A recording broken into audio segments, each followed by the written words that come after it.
جب تک بڑوں نے کسی مخالف کی مخالفت پر کوئی بات نہ کی ہو تو ہم مرکر کو چاہیے کہ ہم خاموش رہیں، اس لیے کہ اگر اختلافات ہے تو بڑوں کے ہوں گے، ہم چھوٹے تو ورکر ہیں، ہمیں تو اپنے اسلاف اور اپنے بڑوں اور اپنے جو امیر ہوتے ہیں ہمیں ان کے نیچے چلنا ہوتا ہے۔ اگر ہم اسی طرح مولانا طارق جمیل صاحب کے خلاف جو ہے باتیں کرتے رہیں گے، علماء بھی کرتے رہیں گے، طلباء بھی کرتے رہیں گے، عوام بھی کرتے رہیں گے،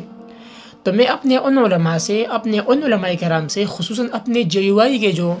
سپورٹر ہے، میں ان سے یہ سوال کرتا ہوں کہ ہم میں اور ان لوگوں میں کیا فرق رہ گیا؟ وہ مولانا فضل الرحمان صاحب کے خلاف یہ بات کرتے ہیں اور ہم مولانا طارق جمیل صاحب کے خلاف بات کرتے ہیں، حالانکہ وہ ہمارا اپنا ہی آدمی ہے، ایک ہی لیول کا آدمی ہے، اگرچہ وہ سیاسی نہیں ہے لیکن لیول کا تو ہے، ایک عالم تو ہے، عالم دین تو ہے، کم از کم اس داڑھی کا تو لحاظ کرنا چاہیے، کم از کم پگڑی کا تو لحاظ کرنا چاہیے، کم از کم اس بات کا تو خیال رکھنا چاہیے کہ وہ ایک مبلغ ہے۔ کتنے بڑے بڑے جو ہے ملکوں میں جا کر انہوں نے دین کی دعوت دیا ہے اور اس طرح جو ہے تبلیغ کا کام کیا ہے، اور اب ہم چھوٹے ہو کر بڑوں کے لیول پہ جا کر ہم وہاں کی باتیں کرتے ہیں۔ کم از کم یہ تو نہیں کرنا چاہیے۔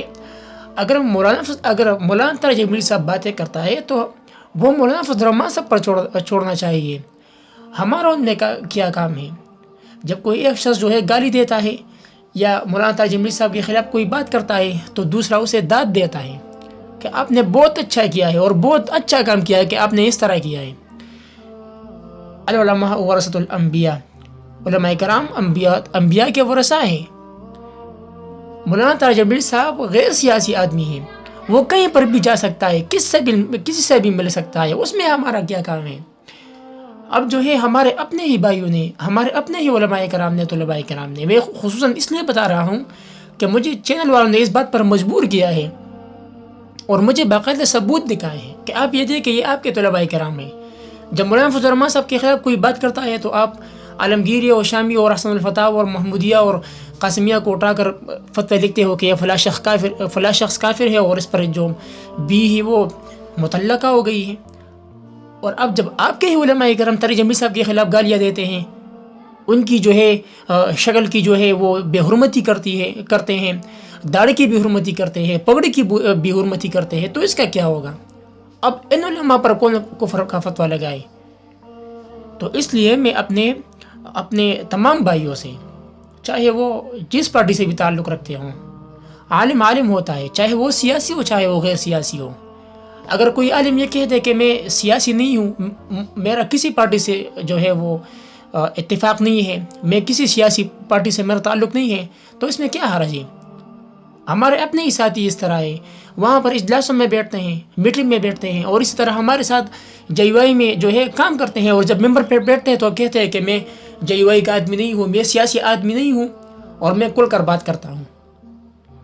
تو پھر ہماری وہ سیاست کہاں گئی؟ کون بنے گا جو ہے اچھا عالم؟ کون بنے گا اچھا مبلغ؟ کون بنے گا اچھا مدرس؟ تو میں پھر سے یہ گزارش کرنا چاہتا ہوں اپنے طلباء کرام سے، اور میں آخر میں یہ بات بھی کہنا چاہتا ہوں کہ میں نے جو باتیں کی ہے میں اس پر معافی بھی چاہتا ہوں اپنے طلباء کرام، علماء کرام سے، لیکن یہ ایک حقیقت ہے جو سوشل میڈیا پر ہمارے تمام لوگ اس کا تماشا دیکھ رہے ہیں کہ یہ علماء کس طرح آپس میں جھگڑے ہوئے ہیں، اور یہودیت چاہتے ہی یہی ہے کہ یہ علماء کرام آپس میں جھگڑ جائیں، اور اب ہم ہی ہے کہ صرف یہی سوچ لگا ہوا ہے کہ بس مولانا طارق جمیل صاحب جو ہیں وہ مبلغ ہیں اور وہ جو ہے کافر ہے اور وہ ملعون ہے اور وہ شیطان ہے، وہ ذلیل ہے، پتہ نہیں کیا لکھ دیتے تھے۔ اللہ تعالیٰ ہمیں ان جیسے پوسٹوں سے محفوظ فرمائے۔ پہلے تو کرنا ہی نہیں چاہیے، اگر کرنا ہے وہ کہتے ہمارے بڑے اسلاف کہتے ہیں کہ آپ جو بھی لکھتے ہو سوچ سمجھ کر لکھو، جو بھی قدم اٹھاتے ہو سوچ سمجھ کر وہ قدم اٹھاؤ، اور ہم ہی ہے کہ نہ سوچتے ہیں نہ سمجھتے ہیں اور بڑوں کے کام میں جو ہے ٹانگ اڑاتے ہیں۔ تو اس لیے ہمیں چاہیے کہ ہم ان بڑے باتوں کو جو ہے وہ چھوٹا نہ سمجھے، بلکہ یہ چھوٹی باتیں جو ہے وہ اکثر لوگ جمع کرتے ہیں اور پھر تمہارے ہی خلاف استعمال کریں گے کہ دیکھو یہ کس طرح علماء ہے، یہ کس طرح طلباء ہے۔ جس کی وجہ سے مدارس بھی بدنام ہو جاتے ہیں، مساجد بدنام ہو جاتے ہیں، علماء کرام بھی بدنام ہو جاتے ہیں، خصوصاً ہماری JUI جو ہے وہ بدنام ہو جاتی ہے، نہ کوئی ووٹ دیتا ہے، نہ پھر کوئی جو ہے ہمارے ساتھ کھڑے ہوتا ہے، اس لیے وہ کہتے ہیں کہ آپس میں اختلافات ہیں تو ہم کیوں اس میں اندر چلے جائیں۔ تو ہمارے علماء کرام کو چاہیے، طلباء کرام کو چاہیے، جتنا بھی ورکر ہیں، پہلے تو میں ان سے ان باتوں پر معافی چاہتا ہوں، حالانکہ اب بھی میرے پاس ثبوت موجود ہے۔